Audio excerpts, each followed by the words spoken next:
Gavumenti ya kuno evuddeyo netegeeza nga bweriko abantu abali eyo mu mitwalo egisoba mu 37 mu 721 abagambibwa okuba nti be balina okufuna ensimbi emitwalo 10 ez'okubayambako mu kiseera kino eky'omuggalo era nga bano babalirirwamu ebitundu ebisoba mu 75. Kati nno okusinziira ku ministry evunaanyizibwa ku kikula ky'abantu abakozi n'okwekulaakulanya Betty Among zi munisipali 31 ko n'ebibuga ze zimaze okufulumya enkalala z'abantu abali eyo mu mitwalo 14,342 ez'abantu abagambibwa okuba nga be bamaze okufuna ensimbi zino era ng'ensimbi ezakafulumizibwa ziri eyo mu buwumbi 17. Okusinziira ku minisita Betty Among, abantu abalala abali eyo mu mitwalo 15,915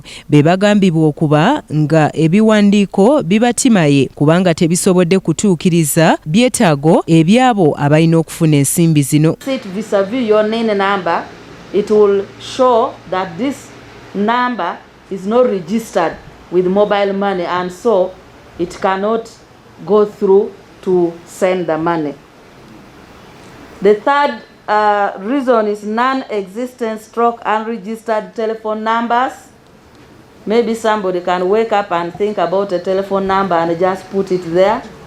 Or it is an old number that has already been deregistered. Or sometimes people have also just included a NIN number without any telephone number at all. Ono agasseeko nga bwe balina kaweefube omulala gwe bataddewo ow'okuddamu okutereeza okusaba eri abo abalina okufuna obuyambi buno.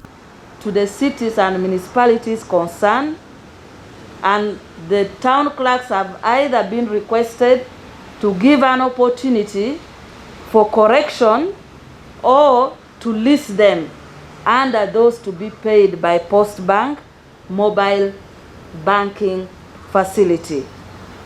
And they are supposed to also validate the NIN numbers of the people whose numbers have been rejected. Mu ngeri y'emu, minisita alaze engeri Kampala gye yakagabirwamu ensimbi zino kubanga eri emu ku ezo lina okugabirwa ensimbi zino. Kampala Central uploading all their data.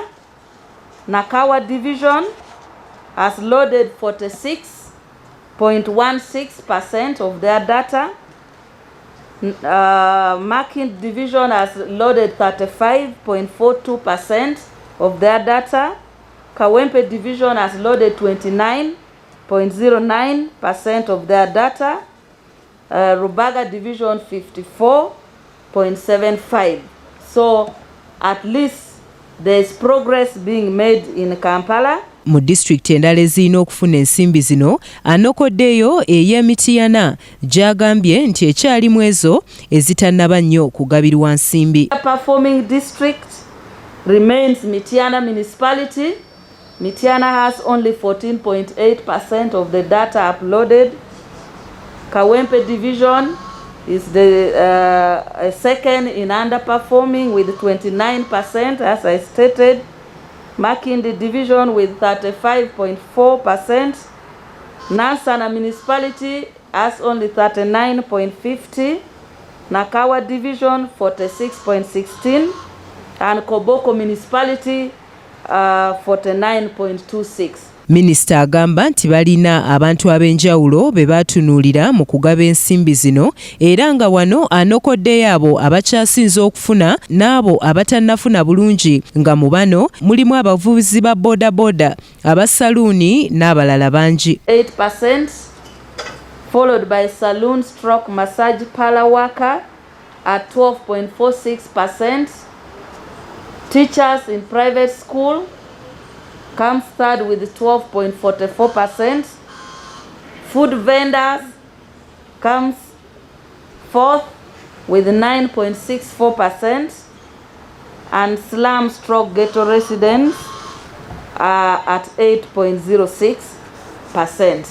Those are the top 5 categories that have registered most. Then the bottom 5 categories are traffic guides, they have so far only 0.07%. Tout at 0.31%. Minisita ategeezezza nga bwe wakyaliwo omukisa ogw'okwongezaayo enteekateeka eno ey'okugabira bannansi ssente abateesobola ebadde egambibwa okuba nga yakukomekerezebwa olunaku olw'enkya. To indicate that with this analysis and many still, especially Kampala, having data below 50%, we are discussing with the Right Honourable Prime Minister, who will announce the extension of deadline of the registration, because we cannot lock people out when actually the process might have delayed because of some reasonable explanation from these areas. Newankubadde nga ensimbi zino zirina kugabibwa mu zi munisipaali ne zi tawuni, Minisita Among agamba nti waliwo zi munisipaali nnyingi saako n'ebibuga